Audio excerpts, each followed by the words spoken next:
Good evening. I want to talk to you today about imposter syndrome.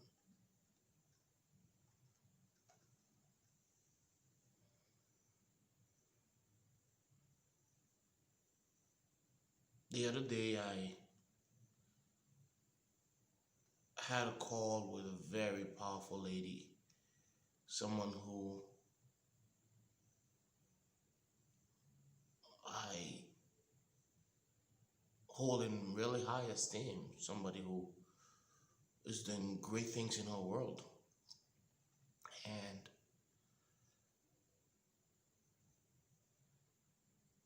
she didn't realize it, but coming onto that call with her, I was nervous. I was nervous because I wasn't sure how I was going to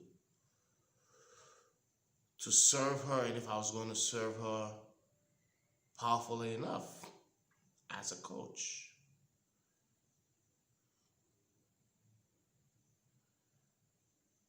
I felt like I shouldn't be the one coaching her, but it should be the other way around, which can still be. But in that moment, leading up to the conversation, that was, it's like, man, this lady has done so much. She's got so much experience. She's so powerful, and you're gonna coach her. And we got on the call, and I mean, literally at the 6 minute mark, this was supposed to be a 2 hour call. At the 6 minute mark, we could have ended the call because the issue, the challenge that she had come to the call with had been dissolved. I mean, by within 6 minutes she had gotten the insight that she needed. And for the remainder of the call, we didn't go the full 2 hours. I think we ended at the 50 minute mark. We just continued on with a great conversation and touched on a few other things. And during that call and even afterwards, she acknowledged my own powers as a coach and my own coaching ability, even going as far as providing a reference for me on LinkedIn.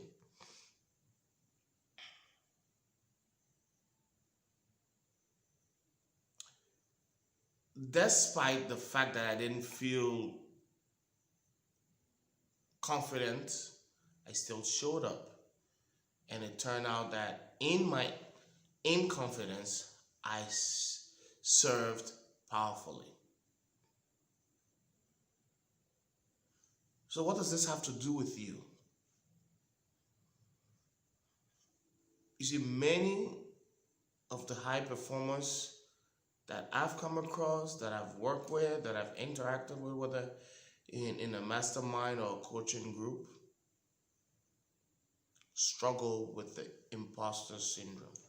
Despite all that we've done over the years, all that we've accomplished, we always or often feel like a fraud.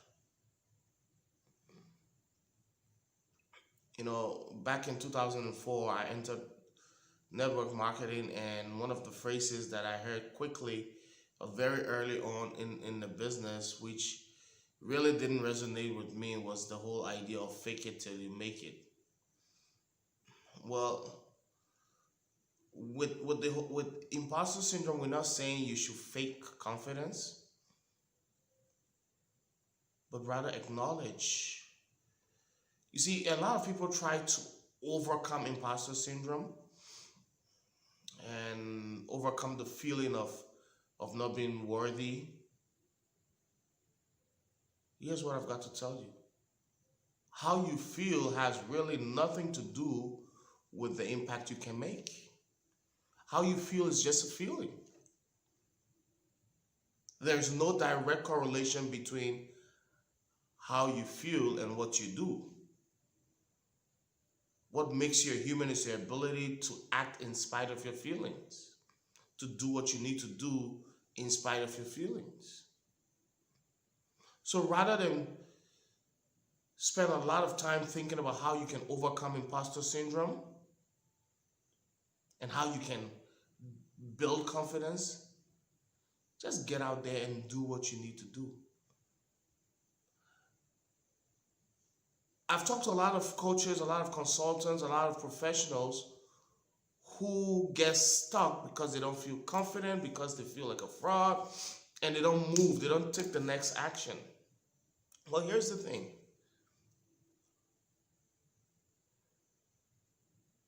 Your results are tied into your actions. They're not tied into how you feel. Yes, how you feel influences what you do, but you can do despite your feelings.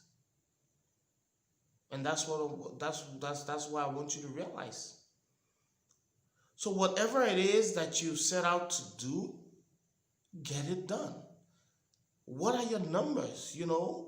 If you're supposed to be, whatever system that you're working, whatever business development or client creation system that you're working with, your job is to work the system and ignore the numbers. Just do what you got to do. One of the things I learned quickly, as a coach from my own coach, is to play the no game, because a lot of people don't act because they're afraid to hear no. They're afraid of rejection. And the no game is basically to see how many no's you can get, because yes lives in the land of no's. The more no's you hear, the closer you are to a yes. So if you're willing to hear more no's, you will obviously get more yeses. And sometimes you will hear no's for a very long period of time. But so far as you're willing to stick with it, you begin to get the yeses. So the issue is not that you don't have confidence. The issue is that you don't have courage to take the actions. So get the courage to take the action despite how you feel, and you create the results you seek to create. I'll catch you another time.